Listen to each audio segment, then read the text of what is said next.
And good morning. We are live on the Falcons Podcast. It is Wednesday. We had joint practices with the Tennessee Titans and the Atlanta Falcons at Flowery Branch, and it was what you were hoping to expect to see if you were an Atlanta Falcons fan.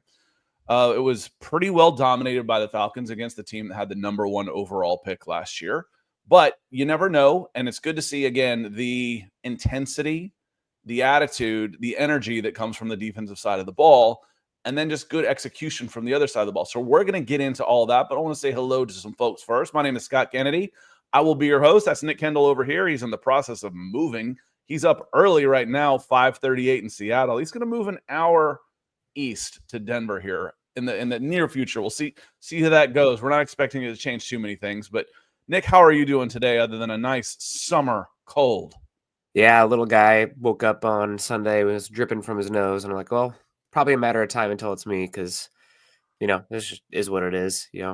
Wash his hands, do what you can, but the kids, they touch things, hands in your mouth, they're just all over, and here I am. But other than that, I'm doing pretty well. I had a pretty awesome climb yesterday. I climbed a Gun Peak in the Cascades, which was, I don't know if this means anything to you, Scott, at Flatlander, but it was only like a 6-mile trip.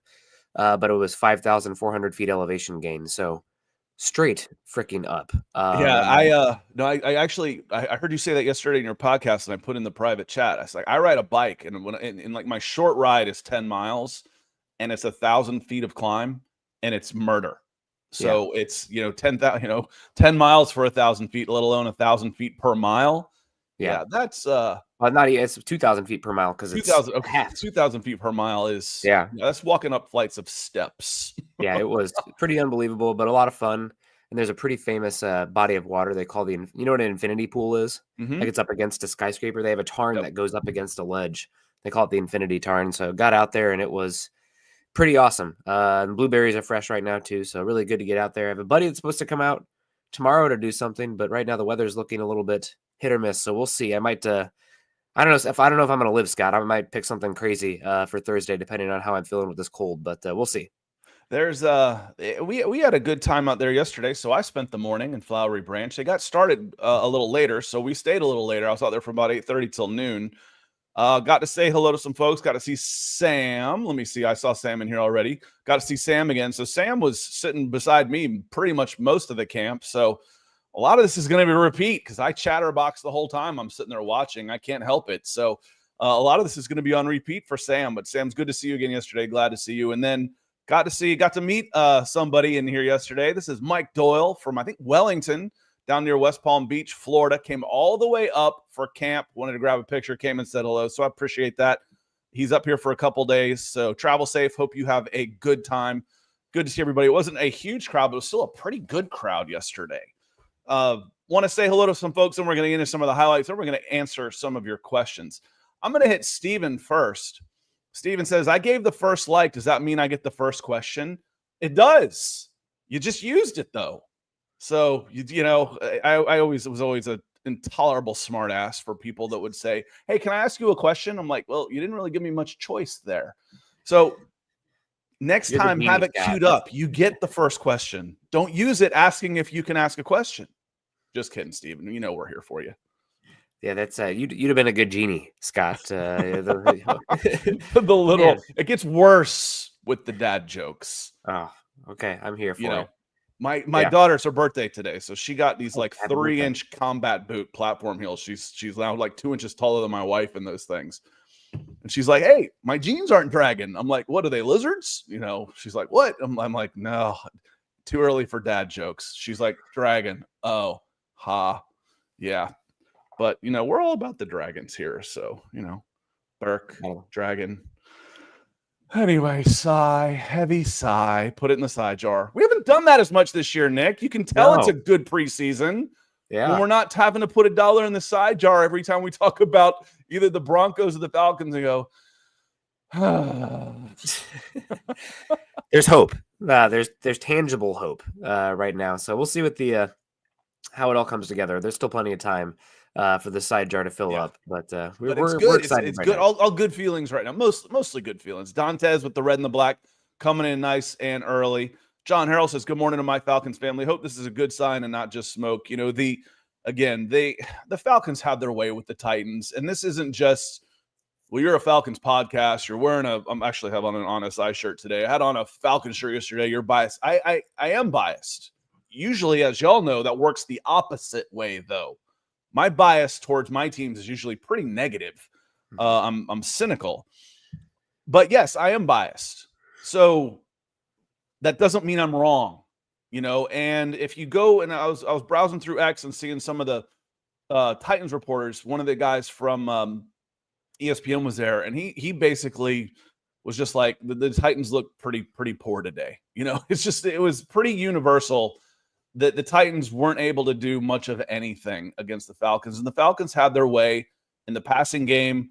Drake London he's just good. What are the top 5 receivers being paid? Because that's what he's going to get. He's going to get top 5 receiver money when he extends his contract, Nick.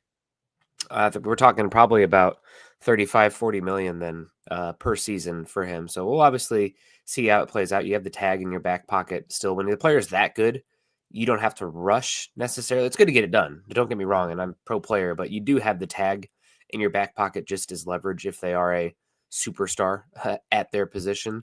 And they're going to get paid regardless. So you're probably talking 35-40 million. And that will change what you can do on a lot of areas. You need those young defensive players to step up to take on that cap hit. But yeah, no, he's great. Scott, I don't know how familiar you are with the popular meme right now of it's the end of the new Pixar movie. It's the lizard hitting the lizard button over and over again, talking about lizards again today. That was apparently the Titans Falcons practice where Drake London was just lizard, Penix hitting the lizard button, which is Drake London over and over again. Yeah, it was Drake. And then they switched sides, and then they switched teams, and then Drake didn't come back out. I'm like, good. I'm like, Drake, let somebody else get the ball, and it's the quarterback throwing the ball, but we need to get some other guys some work here. Drake is getting open and getting 25 yards whenever he wants to. And part of that is the Titans. Are the Falcons that good? Are the Titans that bad? Depending on your perspective. And the answer is usually somewhere in the middle. It's not, unfortunately, in these discussions, we always have these binary outcomes, and it's never this or this. It's usually a blend of both. Now, the Titans don't look very good. They do look like the team that just had the number 1 overall pick. And the Falcons do look good and do look like a team that has invested heavily on offense through the last 5-6 seasons. So that's all good. So, Austin says, I heard the first look great. I hope it's a good side for the season. So the first on offense look great. The problem with the seconds, who didn't necessarily look bad, is that they're running really third-team offensive tackles out there. And that kind of changes things up. And then Kirk Cousins as a quarterback, I said, we're watching from the end zone. It's like watching, a windshield wiper. It's just side to side, side to side, side to side. And you all know this. The defense starts creeping up. Then they run a wide receiver screen against a stacked box because they can do that against Kirk Cousins, and there's nowhere to go. It's like, it's frustrating to see that. But the interesting, I want to hand this back over to you. Let's say hello to Coach first. He says, good morning, fam. Scott, I wanted to tell you that my great uncle played for Arsenal. Go Gunners. Yeah, you've got a legit case there to root for Arsenal. That's who I want to beat pretty much more than anybody is Arsenal. When that's probably like my personal biggest rival right now when I cheer is Arsenal. That's who, if you can beat one team in any sport, who's it going to be? Arsenal. I want Chelsea to beat Arsenal. That's my number 1. Yeah. Tottenham's pretty annoying too, but that's whatever. Yeah, the Spurs, but yeah, the thing is, it's like they always beat the Spurs. So, if that were to switch, then things would change. I don't need to use any juju to beat to win over at 3-point lane. But thank you, Coach, and getting us started on the super chat on there. But getting back to Austin's comment real quick about the first team dominating. What's interesting, Nick, he didn't say offense. Okay, I did. I put that in his mouth. The first team defense did too. The difference is they're running 20 to 25 guys out there, pretty much solid rotations the whole time, and they still dominate. It's like, we got a pretty good idea who your first team is, but they're running different packages have different personnel. So your first team pass rush package isn't the same as who goes out there on 1st and 10. Yeah, I know you're rotating guys in and out, of course. And I did want to.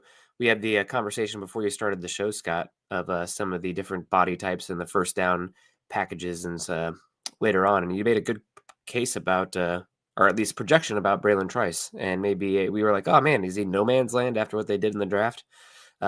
Possibly not. Possibly not. Obviously, we're still dealing with coming off that injury. What does that mean for this season? But long term, he'd be in trouble if he was, this 230-pound edge that's purely speed, because obviously Walker and Pierce are hopefully going to be those guys. But you have a little bit of a different archetype, possibly. Yeah, I don't know how he weighs in at 245 at the combine, and then he was listed at 274 at Oregon. Or why? I always think he went to Oregon. Dorless went to Oregon. Trice went to Washington. Yep. Come on. I just Googled it a little bit. I just got him into my head as an Oregon Duck.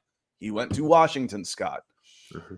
And he was listed 274 there, weighs in 245 at the combine, but he's listed at 274 again. And I saw him do his first live reps yesterday, and he was standing up on the edge on a 3-man front. And I was like, he looks big. What are they listing him at now? 274. Well, now we have a different conversation. Now he's in competition and in the rotation with someone like Zach Harrison and Morgan Fox. And do I want to be, who's going to be the stand-up edge on 1st and 10 in running situations? Now we have a very different conversation. I think he's at best 5th on the pass rush edge with Arnold Ebiketie, Jalen Walker, James Pierce, and Leonard Floyd. But there's a need. There is a path to playing time. And I heard them say it before, we think Braylon Trice and Braylon Dorless are our big edges, but that didn't really fit for Dorless. He's a hand in the dirt guy for sure. And it didn't make sense to me for Trice till I see him in person. He's put on 30. He's a different type of player. I don't think he's going to be your 8 sack guy that some people are still saying as a rookie, but I do think there is more of a path to playing time, just not ahead of the 4 edge guys, for pass rush situations, which is usually where we're talking about Braylon Trice. If I want to talk about Braylon Trice, now I want to think about him as possibly my run defense unit packaging group there. Yeah, definitely a role for that. We still want to see long-term what Ulrich is going to do with the defensive personnel. We got a little taste of that with the preseason game, but they're still filling each other out and see what works and doesn't work. So we'll see. But yeah, no, with Rook out there, or not Rook, Trice out there, you have a chance to see him. And I'm glad that you were able to see his live reps working back to on the field. He was a heck of a player out there at Washington. I know that he lost a lot of that weight because he was not going to test well, and he didn't test well even losing that weight. So yeah, it's unnatural. Advice, I guess. It's like cutting weight for a fight or box, or cutting weight for wrestling. Then you're just weak. You don't feel right. Yeah, no, it's too much. I think that percentile puts him way down there, and he still tested poorly. So I don't know. Whoever was advising him probably bad advice, or it just could have been a bad day. I mean, it's just it happens. But we got never a bad day with Michael Ronquillo in the house. Good says, good morning, Scott and Nick on the Falcons podcast. Good to see you, Michael. Always appreciate you. Hopefully it starts to cool down there in Arizona. It's supposed to finally cool down here in Seattle. Thank God. It was in the 90s yesterday, which I think I've complained on here before, but like 60% of us don't have air conditioners. So when it gets to 90, it is miserable. I went to bed at 85 degrees in the house last night, which is not a fun time, especially because the dog likes to jump up on the bed and touching you. And you're like, oh, please stop. Justin Boyd, Titans had the number 2 defense last year. They're fundamentally sound on that side of the ball. Did you notice what? Did you notice the crinkle in Nick's eye as he read that? Yeah. because Nick's going to hate this stat, and rightfully so. They were number 2 in total defense last year. Like yards? Yards. Yeah. You know where they were in scoring? 20th? 30th. 30th. So again, when we talk about, when I say that, how bad that the Falcons were a bottom 5 unit, they weren't bottom 5 in scoring or yards last year. They were low mid 20s in both of those last year. In the metrics that matter, how good are you at getting the other team off the field? they were a bottom 5 unit. How good they were getting them off the field and keeping them for scoring, the Titans were a bottom 5 unit last year as well. So they didn't give up a ton of yards, and that could be with turnovers and field position. You don't really know what all that is. What I do know is they were a long way at 27.1 points per game. The next team up was the San Francisco 49ers. They were a full 1.5 below them. If I take a 1.5 from the 49ers, they jump up 10 spots. So the 49ers were closer to like 20th at number 29. They were closer to 20th than the Titans were to 29. So the Titans, they were a bad defense last year. They've got some of the best defensive players. They've got a couple good pieces, but they were a bad defense last year, and they looked at yesterday. Yeah, and just rounding it out, the advanced metrics I like to use, EPA per play and DVOA, they were 26th in EPA per play when I move out of garbage time. So only include plays 10% to 90% winning percentage, and they were in weighted DVOA 24th. So yeah, they didn't give up a lot of yards. I'm sure a lot of that was just how terrible the offense was. I mean, we all remember the Will Levis experience last season, which was tumultuous, but comical, but tumultuous. But yeah, I don't put much. You guys know this. I don't put much weight in the yardage. Why is that total defense? Because yards don't matter. You can put up 1,000 yards. If you score 0 points, you lose in every game. So yeah, I don't like that. And then you look at red zone conversions, that type of stuff. The metrics that really matter. They were a poor defense last year, but again, you look at them. If I hired the guy, I'd say he had the number 2 defense last year, and he did in total defense. They were number 2, but that doesn't mean they were a good defense. And they weren't last year. Yeah, JB has a good question. He says, "Does Jalen Walker look as unpolished as people are making him out to be?" Probably. He's not standing out as an edge rusher yet, and not the way James Pierce has, not the way Ebiketie has. And certainly, who the star of the show from Edge yesterday was? Leonard frickin' Floyd. He was unblockable. So, or they just couldn't block him, one of the two. But he's 4th out of that group right now, Jalen Walker. But again, JB, we've talked about the Falcons have questions. These are the list of questions, but for every question they have, we have multiple answers. The pass rush. Well, you're not counting on just Jalen Walker as a newcomer this year. You're counting on James Pierce Jr., Leonard Floyd, maybe Arnold Ebiketie takes a step up, a more aggressive defensive scheme.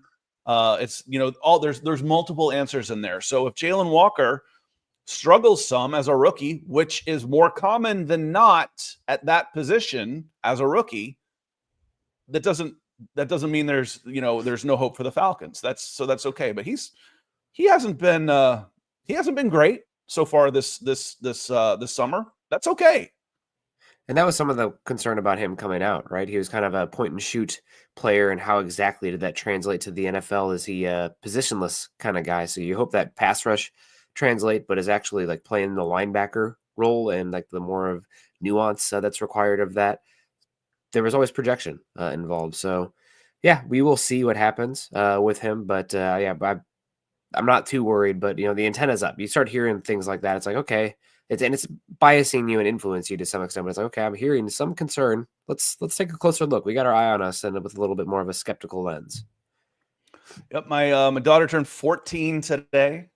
So, and then the boy got his license yesterday. So he turned 16 last week, and he passed his driver's license, and there was some poor girl running into trees trying to pull into the lot yesterday. So luckily that wasn't him.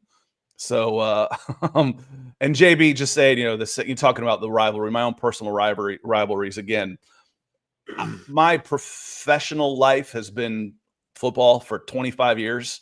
So I don't fan like I used to with NFL and college football. So I poured my fandom into, my kids, and then to something I have nothing to do with on a professional level. So, but yeah, the Falcons, that one's easy. You want to beat the Saints. The team I've hated the most for the longest we're going on 40-something years now. It's the New York Mets.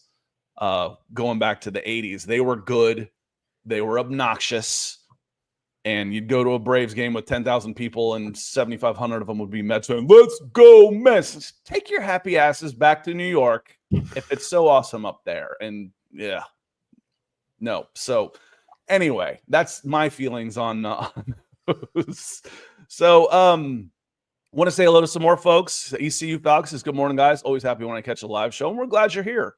Do you think there will be any surprise cuts before week one that most people think will make the team? That's a great question where we get into, who's in trouble here, and you start talking about all of these guys, these back end guys. Well, he should make it. He should make it. He should make it. They can't. There's not enough room on the original 53. And sometimes what they'll do is they might cut a guy right away just to re-sign him because they need time to put somebody else on injured reserve or whatnot that they plan on bringing back. So you might see a cut from a guy you don't expect to see cut.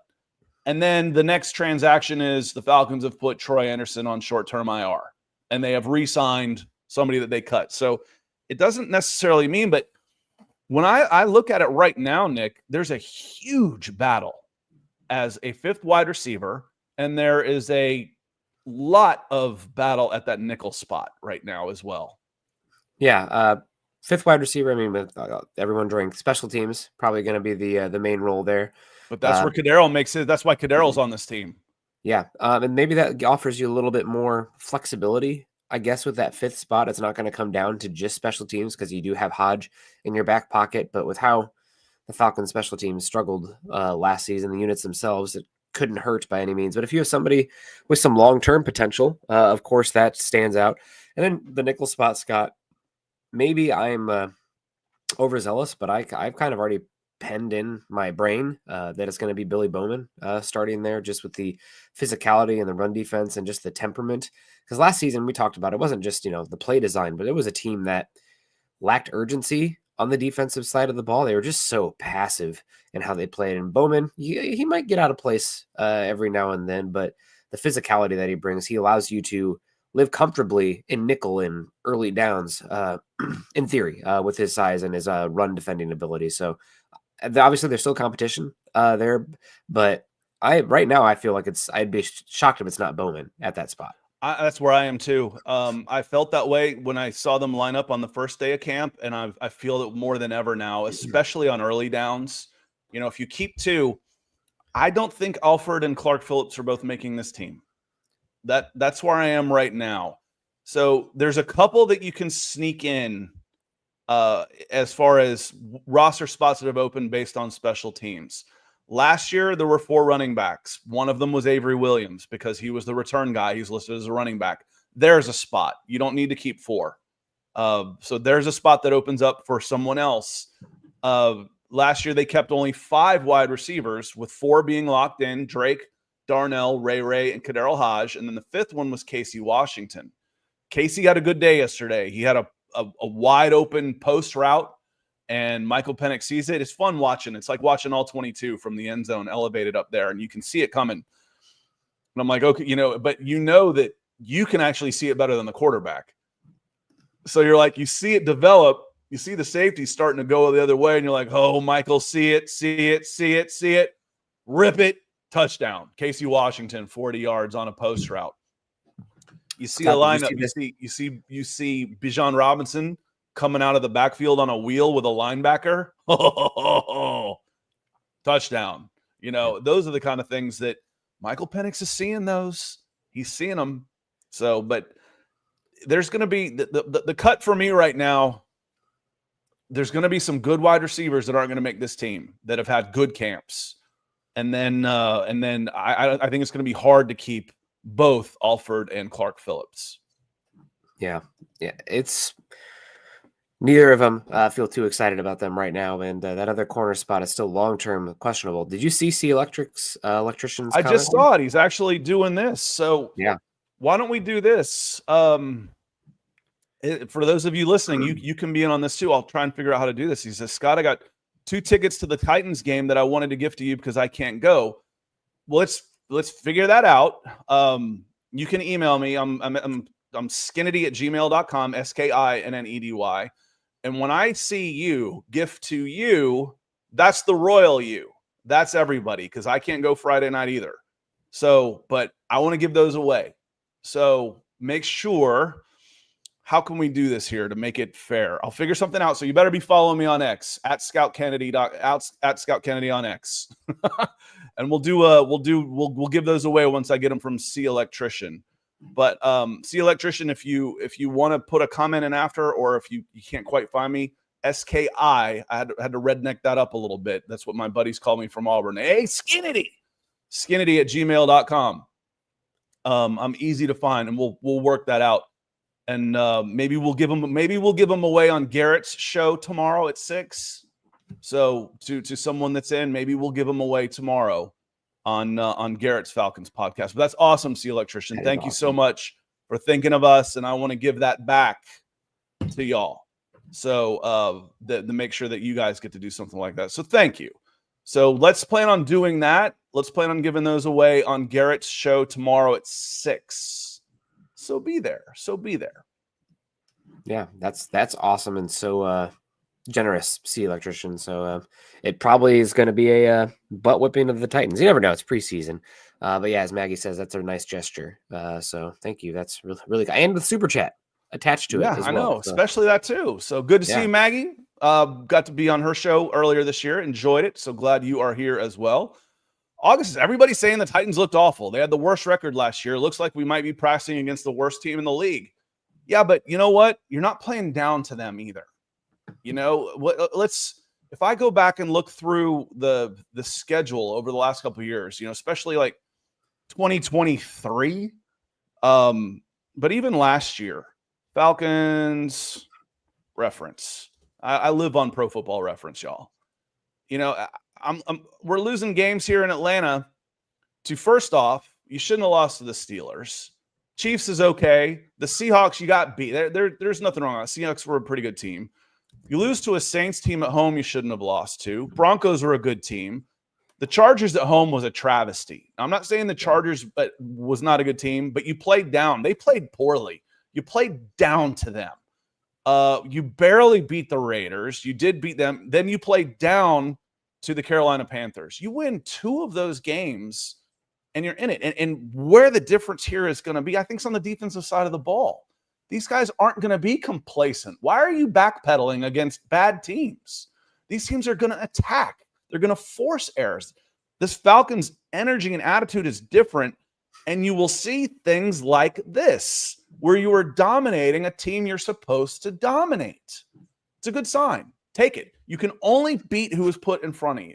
Now, we're not proclaiming Super Bowls, you know, but we're saying, yes, this team looks better. This team looks good. This team can compete. It shouldn't be this 18, 19, 20, 21, 22, 23, 24. I lose count. It shouldn't be the 8th consecutive losing season. There's reason to think you can win this year, make the playoffs. So, but yes, the Titans looked like the team that had the number 1 overall pick last year. They did. That's okay. The Falcons did not. They did what they were supposed to do when you've got an inferior opponent in front of you. They bludgeoned them. They really did. Yeah. And to your point about 7 years, 8 years, no playoffs, it's not like the division has been full of, you know, superstar quarterbacks and teams. Now, the Bucs have done a pretty good run here, but it's still, you know, it's not Mahomes and Andy Reid. It's, you know, Todd Bowles and Baker Mayfield right there. And the Panthers have been one of the worst teams in football the last decade.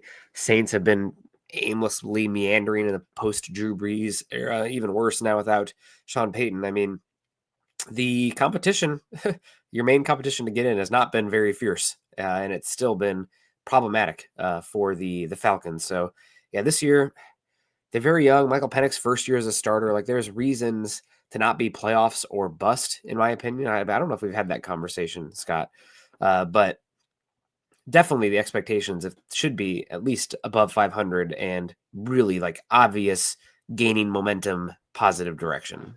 Yeah, you want, and Clay says, you know, how often have we looked worse than the worst team in the league? This is improvement. Yeah, beat the teams you're supposed to beat, and then sneak out a win against some of the better. Take care of your business at home. Beat the teams you're better than on the road, and you'll be in the playoffs. You know, playoffs are bust. I don't necessarily agree with that. I'm more interested in the record, honestly. If you go 10-7, and let's say Bryce Young turns into the second coming of Patrick Mahomes, and Tampa has another good season, and 10-7 leaves you out of the playoffs. Oh, okay, so be it. I would rather go 10-7 and miss the playoffs than 8-9 and make them. I would. You've heard me. People say, "Oh, once you get in, blah blah blah." Yeah, but I don't want to watch crappy football for 4 months. I'm not a big playoff guy. I'm about enjoying the games. And if I'm watching a crap team that has no chance in the playoffs, if they're a bad team, they're a bad team. An 8-9 team is mediocre. I don't want to watch meh football for 4 months just for the shot of making it in the playoffs. I'd much rather have 4 months of good entertainment than maybe the chance at 1 week of fun. That's not how I like it on that. So also, we've watched enough football, Scott, that we know when it's hollow, if that makes sense. This is cheap wood. This isn't a well-built table. Like, it's going to function, but as soon as your buddy comes over and puts his feet on it, it's going to cave in. That's kind of how some of these teams, you see them, and it's like, well, they're very lucky right now in a lot of their results. It doesn't have a good foundation, and it just feels fake, hollow. Once they face a good team, we're not really building towards anything. It's a blip. So Falcons have, in theory, picks that they've made. Now we'll see about the coaching staff long term, what level Michael Penix reaches, et cetera, et cetera. But you're hoping for starting to build that foundation where it's positive momentum from there, and it keeps spinning. We got a real gem coming in here, Coach, saying you guys are gems. Well, Coach, you're coming in and supporting the show all the time. Twice. Yeah, twice today. So we really appreciate that. You're a gem as well. Hope you're doing well. And I apologize for my cold dealing here. I sound a little bit more raspy. I keep trying to. Hopefully, I've muted every time I've hacked anything up, Scott. I don't want to scare away any listeners. You work with like infectious disease type stuff. I'm like, if they need to find a way to turn a vaccine out of elementary school teachers' immune systems, because parents, the first 3 years of having a kid, you're sick. They've already been through all that stuff. They're amazing. So thank you, Coach. And Trenton coming, he says, tell Garrett good morning for me. I will. He'll be over at Flowery Branch this morning with another practice report. His practice reports have been great. I hope you're enjoying them both here. He turns in video practice reports on YouTube and then also on falconssi.com for the written word on that. Talking about some of the rotations on there is so much defensive rotation out there. Sometimes it's hard to tell, oh, well, this guy's getting some runs with the ones. And you say that because you see Jesse Bates out there. Like, okay, well, there's Jesse and there's Caden. So this must be the ones. But then you look at the front seven, and those are really the only two guys that started the beginning of the game. Like, well, these guys are also getting runs with Jesse Bates and Caden Ellis too. So there's heavy, heavy rotation out there. Some of the guys, again, I think Billy Bowman is your starting nickel. Your corners are pretty much set, and Mike Hughes and AJ Terrell. There's still a big battle at safety with Jordan Fuller, with Xavier Watts. DeMarco Helms has stuck his head in there, and then and Jesse Bates. But I think Helms is going to find himself in some packages where he can be on the field, even if there are two other safeties out there. I think he's made himself valuable enough that he can do some other things. But the coverage units looked solid yesterday too. Even the TikTok route of Calvin Ridley going through 6 different moves to catch a pass against AJ Terrell in 1v1s. I don't care. I ran football combines where we were evaluating college football prospects. We did not allow double moves in one-on-ones, let alone triple moves. We didn't allow them. They don't really show you anything. You could get open with 3 moves with no pass rush, no safety help, no linebackers, no nothing, and 55 yards of field to work with. Wow, that's awesome. So I was not impressed. That doesn't do much for me. The Falcons defense looked good, and there's a lot of rotation with Braylon Trice joining that edge group with Khalid Kareem over there too yesterday. Yeah. So, gosh, Scott, it's going to be fun to watch these guys against the Titans. I'm curious who will get those tickets as well. We might have to have them come in and give us a live of what's going on there at the game that they see. Other than that, though, Scott, have you anything else from Titans camp? I mean, the big one just talking from you, how high is too high for drafting Drake London in fantasy? Last year I made the mistake. Sometimes, again, try not to be biased, but I am like, the Falcons are going to spam Drake London. I traded Terry McLaurin for Drake London, which and plus a running back. I don't remember who it was. And in hindsight, that was a mistake because Terry McLaurin had an unbelievable season with better, more consistent quarterback play. But man, Drake London, round 2. What are we talking here? I'm not really as much of a fantasy advice guy, but I'm definitely looking at him early this season. Yeah, and where McLaurin ended up with the it wasn't that bad, but he had 4 more touchdowns than Drake was the big difference. But Drake had 200 more yards than McLaurin last year. I think London is without a doubt the number 1 option in the passing game. And last year he had 100 catches, 1,271 yards and 9 touchdowns. I can see 100 catches with 1,500 yards and 15 touchdowns, which puts him in the conversation of where Justin Jefferson was last year. That's almost identical to the numbers that Justin Jefferson had last year. Was that, which was ended up being kind of a wide receiver 2 behind, puts him in that neighborhood. Now, do you take him over Justin Jefferson? No, you do not. Justin Jefferson's been a lot more consistent with it. Do you take him over CeeDee Lamb? Probably not. But Jamar Chase might be the number 1 overall pick in a lot of these leagues. But could I see him being a top 5 fantasy receiver this year? For sure. Absolutely. Yeah, he's expecting a big year from him as long as he can stay healthy, and maybe even larger. I mean, do we expect Mooney to replicate last season as well? That's a big question. I mean, he's had injury issues in his career, and last season was an outlier. Well, he had a really good rookie year, second year, but Drake might even have a larger piece of the pie compared to what we saw last season. So we'll see. A lot of questions for sure. We got Big Low Country said, Derek, what in the world, Bo? Yeah. It's an inside joke I don't get with these guys. So you'll have to tell me that next time, Big Low. I was looking for you yesterday. I guess you couldn't get out there. So I know there's some other people hoping to see Big Low out here. Big Low's a Falcons country legend out there. No, we talked about, all of these players, and that's where I've been on the Braylon Trice side of things. When we talk about who's going to do this, there's just not enough snaps to go around. So when we talk about Drake London having a career year, we talk about, Darnell Mooney should be more effective with the stronger arm pushing the ball downfield. Kyle Pitts looks great. Bijan Robinson should have more room. Not everybody is going to improve their numbers. Not everybody. It's almost impossible. Ray McLeod had a career year last year. There's not enough yards and touchdowns to go around over the course of a 60-minute game.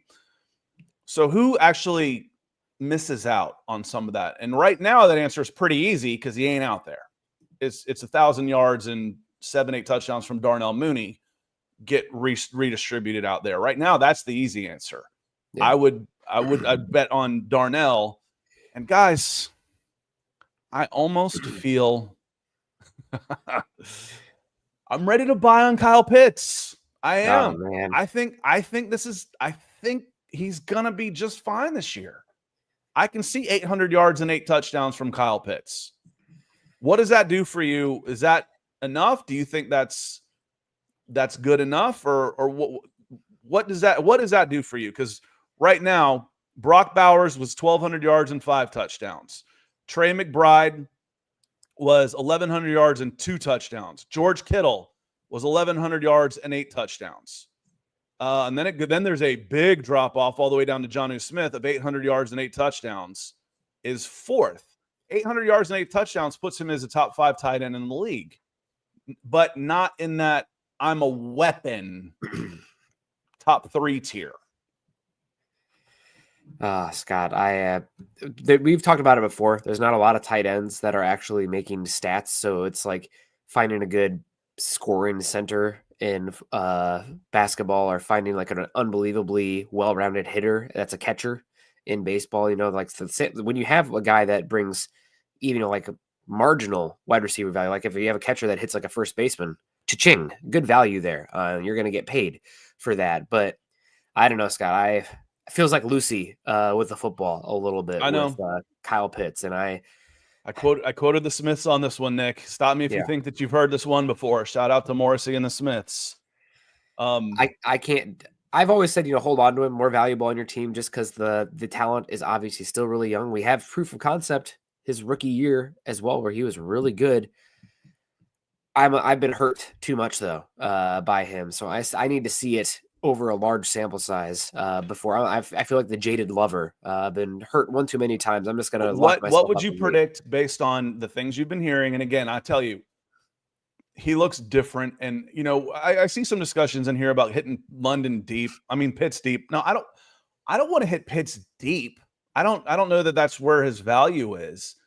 His value is hitting him in stride in the intermediate routes, the skinny posts, the crossing routes where a 200-pound defensive back has to try and drag him down. And if they can catch him, if you get Kyle Pitts unwound in full stride, you're not catching him, especially if you have to even so much as think about changing directions. So I want Pitts to be that intermediate weapon. I'll tell you the other thing I saw that we've seen on this.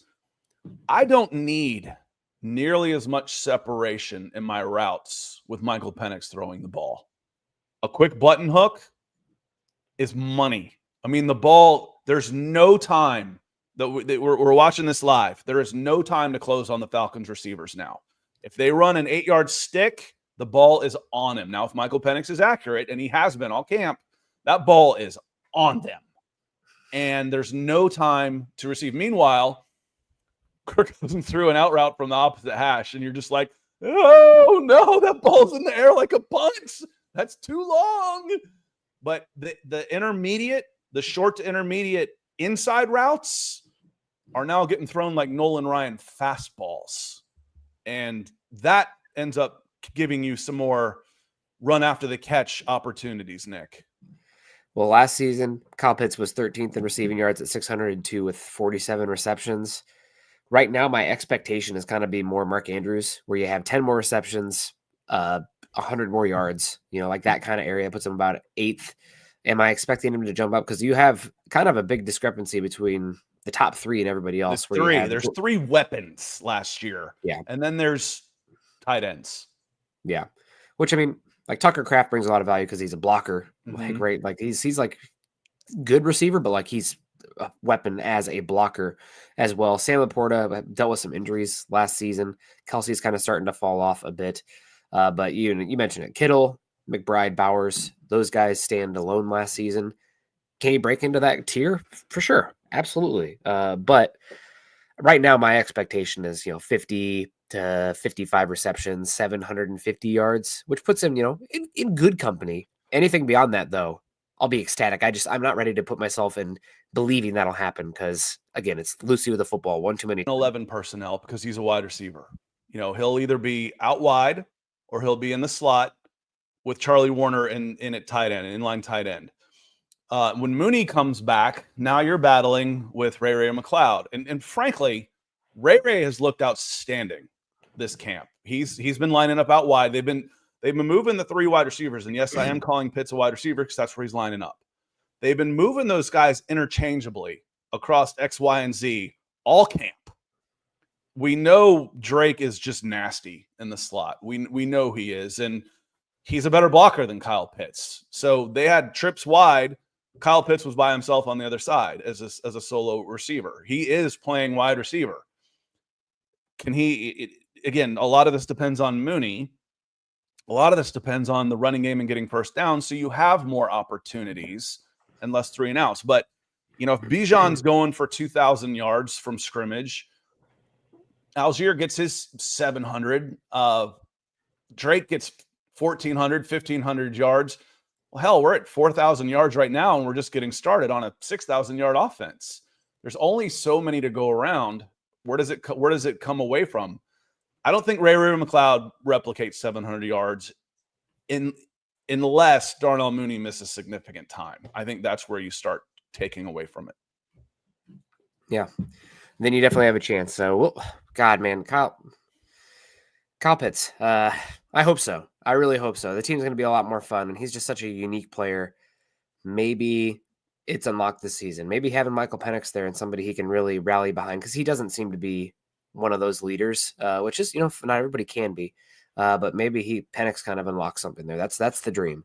Terry Clark, that kid Blair at receiver, is nice to see. Kid looks like he has game. He was here last offseason too, right? I feel like he was. I believe he's been around. Dylan Drummond has also he had a great preseason. Yesterday was Casey Washington. Yeah. DJ Shark looked more comfortable, and he's pretty. When I see he's out there in 16, and I'm checking my roster. I'm like, who's 16? Because he's fluid, he's big, he's just not doing much. I don't think he's going to make this team, but he's pretty out there. He passes the eye test. There was a question here, and apologies if I can't give you the credit for it, because I saw it and I like the question I wanted to answer, but it was about Billy Bowman and his usage, and you saw him blitzing. Yes, you did. We've seen Billy Bowman coming off the nickel blitzing, coming out of the slot. We're going to see that a lot too. And in essence, in this game's day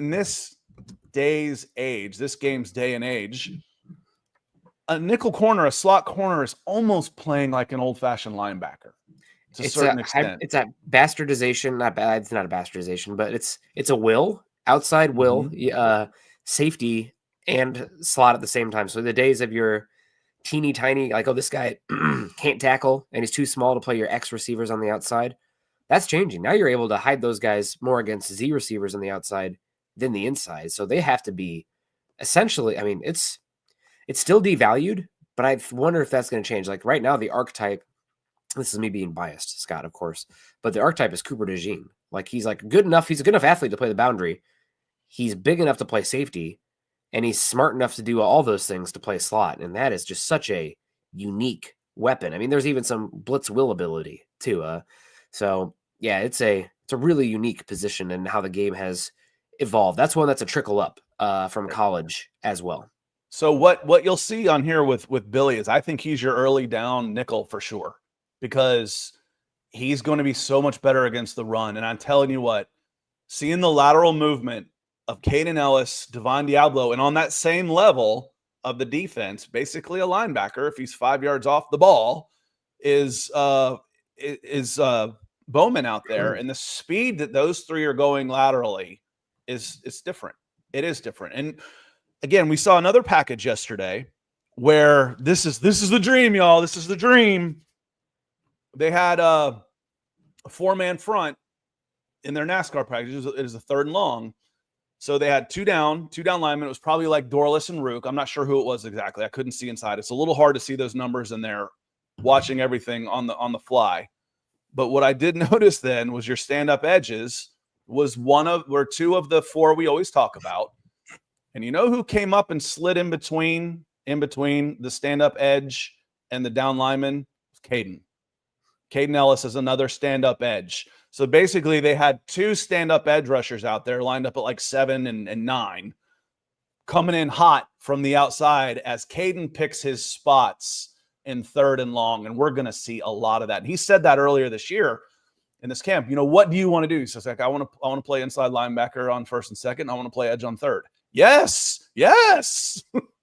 I do too. And I want to see Divine with some speed back there behind him. And if they happen to run a screen and do something like that, now you got some speed in behind him instead of, bless their souls, Nate Landman and JD Bertrand. They're just not the same athletes out there. So it's gonna look a lot different this year, Nick. It's gonna be a lot of rotation. There's gonna be some depth. We're gonna see a lot. Get your rosters ready if you haven't watched yet, because there's gonna be so many new faces on defense. And for better or worse, they're gonna be flying around the ball. Yeah. Oh man, I'm excited to see the pass rush. Can they do enough on 1st and 2nd down? We'll see. But it's going to be a lot of fun. Scott, I do need to go get myself some more coffee and get my answer show on this the road one, here. and then we're going to get out of here, because I haven't watched Brian Branch enough to know if that's a decent comp. I can tell you what Bowman is. Bowman is a physical press and release nickel that will chase tight end / slower slot receivers within 10 yards, but he's not a turn and go guy. He's not a turn and go man type of guy. Branch is a little bit more fluid in space.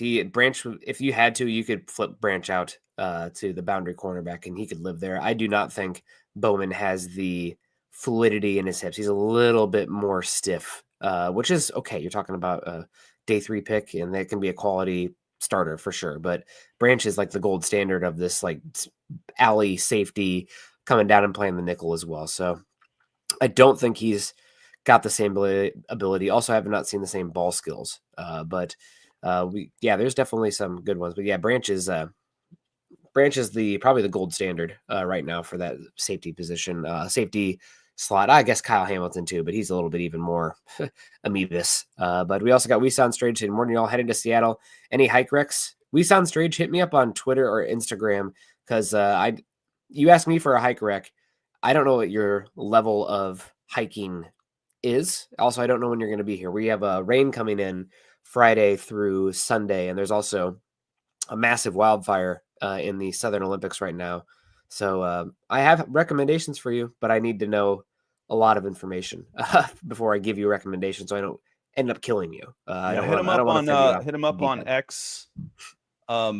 And appreciate that. So now I will let you go. Nick, you get out of here. There's a couple questions that I saw in here, especially from Big Low, that I want to stick around for just a minute.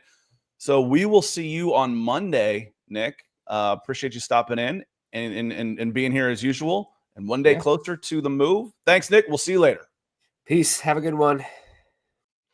So that was Nick Kendall. I was going to go with him until I saw Big Low come in with this question because, I like it. Because he's excited. I'm excited. He says, so when Caden slid down, was he in the 5 technique, Scott? And I have to double check this stuff. I'm not a scheme technique, 3-4, A gap, B gap up. That's not my strength. Personnel was where I made a living, not coordinator stuff. So I made it with personnel. But the answer to this was yes. The 5 technique lines up off the outside shoulder of the tackle. So they had a 4-man front in 3rd and long, and Caden sneaks up between the defensive tackle and let's just say it was James Pierce, because it might have been. James Pierce was lined out. They call it a 7. So he was out even wider, and here comes Caden Ellis coming in between. So that tackle, they've got to figure out what the hell is going on when they're trying to block this, because that offensive tackle, they were coming off the right side, so it was a left tackle. That left tackle looks over here to his left, and right off his shoulder is Caden Ellis standing there. And a little bit farther out is James Pierce standing there, or Jalen Walker, or Leonard Floyd, or Arnold Ebiketie, just off of his shoulder. So now I got to figure out how to block 2 of those guys coming off with a 5-man pressure package, and that's exciting. Again, Caden Ellis was brought here as a pressure player. He had 7 sacks in 11 games with the Saints before he signed here. But because Troy Anderson hasn't been able to stay on the field, Caden Ellis has had to stay back more in a traditional inside linebacker role. And he's a hell of a football player, so he's been great. But he was brought to the Falcons as a pressure player. So to answer his question, hey, what do you want to do? 1st and 2nd down, I want to play inside linebacker. 3rd down, I want to play edge. Yes, please. Yes, please. And you know what? That's what we want to see you. And the hope is, that's what Jalen Walker can kind of turn into, except maybe 1st and 2nd he's playing edge, or we'll see. But the other player that they're talking about, and we'll see if it holds water or not. But the other player that they're talking about doing that with, and you saw it a lot in the first game. I think he had as many defensive snaps as anybody. It was D'Angelo Malone. D'Angelo Malone is a special teams savant. He flashed when he finally got a chance on the edge. He's got athletic ability that most of the guys on the defense don't. He is a really, really, he's a plus athlete at his position. He played inside. So, can you learn? Will he make this roster? I don't know. You can only take so many guys purely for special teams. And if I've got Jamal Agnew and I've got Kadero Hodge already locked in, then there's only so many more guys you can take. But there are some players that you, like I said, that you can sneak some spots in. Will you keep 3 running back or quarterbacks? Probably. For the time being, you probably keep 3. Running back, you probably only keep 3 because Avery Williams was the 4th last year. Wide receiver, 5. Tight end was 3, including Kyle Pitts, but he's really a wide receiver. They kept 9 offensive linemen last year. On the defensive line, they kept 9 guys there too, including James Smith-Williams, who was gone. He played more of an edge, I feel like. Brandon Dorlus, Rook, Street, Eddie Goldman, Zach Harrison, Taquan Graham, David Onyemata, and Grady Jarrett. Now there's some replacements in there. As we know, Morgan Fox should make this team. At edge, they only took 4. So if you combine those two, there's 13 players in there. Now I can find spots where I might not necessarily take 9 hand in the dirt guys, because Braylon Trice is going to make this team where he's part of my 13 front 5 group instead of my 4 edges. Inside linebacker was Caden Ellis, Troy Anderson, Nate Landman, and JD Bertrand. This year, we'll see if that's a spot where D'Lo can make this roster, because he was part of the edge group last year. Can he be that third or fourth guy with Bertrand behind Diablo and Ellis, while Troy Anderson is trying to get healthy? And then 5 cornerbacks, apologies. And it was AJ, Mike Hughes, D. Alford, Clark Phillips, Antonio Hamilton Sr. Now we know this is where it gets interesting. There's only 3 I feel like are on there for sure. That's Billy Bowman, that's Mike Hughes, and that's AJ Terrell. There's other spots open. Can Clark make this team? Can Mike Ford as a special teams demon make this team? Does Kobe Bryant make the team? I'm sure I'm forgetting somebody. That's what happens when we do this live sometimes. And then safety, they took 4. Feel pretty good about the 4 there with Jesse Bates, Xavier Watts, DeMarco Helms, and Jordan Fuller. Feel pretty good there. So lots of good stuff there. Appreciate y'all being with me today. I am going to call it a day. And let's see. It's Organic says JD moved in next to Anderson. I think that may have been with him being a little injury prone. Anderson's definitely had injury troubles. I feel like some of these guys that, especially at linebacker, that come in with 10 relative athletic scores have trouble staying with so much contact on there. They have trouble staying healthy. They're like dragsters, and you need diesel trucks. You need tractors at that position. So he has had a little trouble staying healthy. But we are going to, and yeah, that was a joke about JD moving in next to Anderson. JD play was mostly healthy last year. He's just okay. He's not an every down linebacker in this league yet. Maybe he will be, but there was a reason why you go out and sign Divine Diablo. Again, there's a good question, Chris. I forgot to ask you about Nick Nash. What are your thoughts, Scott? I like the way he catches. I like the way he runs after the catch, and I like the way he goes up in traffic. Again, last year they took 4. They took 5 wide receivers last year. So you're looking at right now, we'll see what happens with Darnell. They're being kind of vague about him. He's a guy that could start on miss the first 4 games of the season. We'll see. He hasn't played. So what do you do with him? Or you keep him and make him inactive and try and sneak Nick onto the practice squad?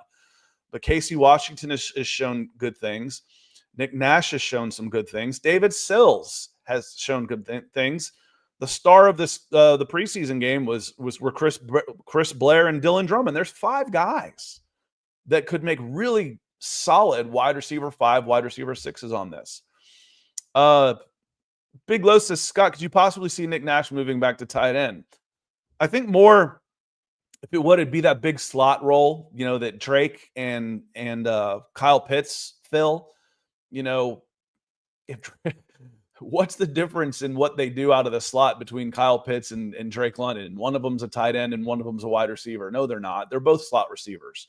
So, Nick has talked about this a lot, where the profile has changed a little bit, not always, but at times, where your big slot, instead of using a tight end, they're using a big slot receiver, because he still has the size and capability to get in the way of a linebacker, an outside linebacker, or a nickel, or a safety. You don't have to drive him 10 yards down the field. You just have to get in his way to block those guys. And why not have the upside of the receiving ability as well if I don't need that much as a blocker? Well, we know Drake blocks his ass off. I mean, he's really good at that. So we'll see. Could he be moved back to that spot? Tight end, I guess that's the one. I'm not as familiar with all the names there. Like, I can't just pop them off my head. There's the rookie there who's wearing 47, 48, had a nice catch, looks fluid. That Nicolo guy, I saw him make a great block in the first game. They didn't do a whole lot. Felipe Franks is out there, but I think for the guys listed under tight end, you got two for sure. Charlie Warner and Kyle Pitts on that. So on that note, I am going to hop out of here, and I'm going to say hello to some more folks. We're going to say aloha, because aloha also means goodbye as y'all are finding your way in.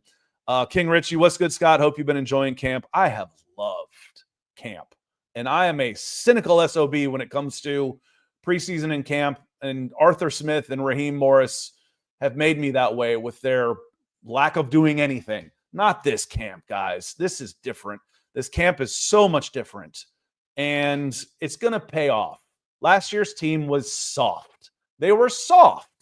They played soft. I'm not saying the players are soft, but they played soft, and it showed over the course of 18 weeks. This is different. I can't help it, Lo. Let me leave, please. I can hit end anytime I want to. It's just fun. And yes, Big Lo, thank you. I need my producer in here saying, you're talking about Joshua Simon from South Carolina. He's shown okay too, but I think he'll probably be a practice squad stash. Do I need 3 tight ends when Kyle Pitts is going to be a wide receiver? Charlie Warner's out there and I'm going to be in 11 personnel all the time anyway? Maybe not. So we will see. Chris, Monday morning for your next show. Yes, I will be here Monday morning. We'll talk about the game. But don't forget, once I get in touch, once C Electrician gets in touch with us, we're going to give away 2 tickets to the Titans game to one of our viewers on the show tomorrow night through his generosity. Yes, it's definitely time to go. So we're getting out of here. Appreciate you being here. I want to say thanks again to my super chat superstars. Coach coming in for a brace. He's coming in twice. See Electrician, who we just mentioned. This guy, this person, might be a woman. This person. Scott, I got 2 tickets to the Titans game I want to gift to you. That's all of y'all. So you can't go. So they're going to give something away, and we'll see if we can't get them a mug or something as well. And then Trenton and We Sound Strange. Thank you for the support, everybody. Thank you for being here. Make sure you hit that like and subscribe. It means a lot. If you see this a story of ours on Facebook, hit the like on those. It ends up helping us a whole lot and lets us do more things and bring more content and do more stuff for y'all in this community. Y'all have a great rest of your week. I love these Friday games because I don't have to wait till Sunday to watch some Falcons football, and I'm looking forward to it. I hope you are too. Y'all have a great rest of your week. See you next time.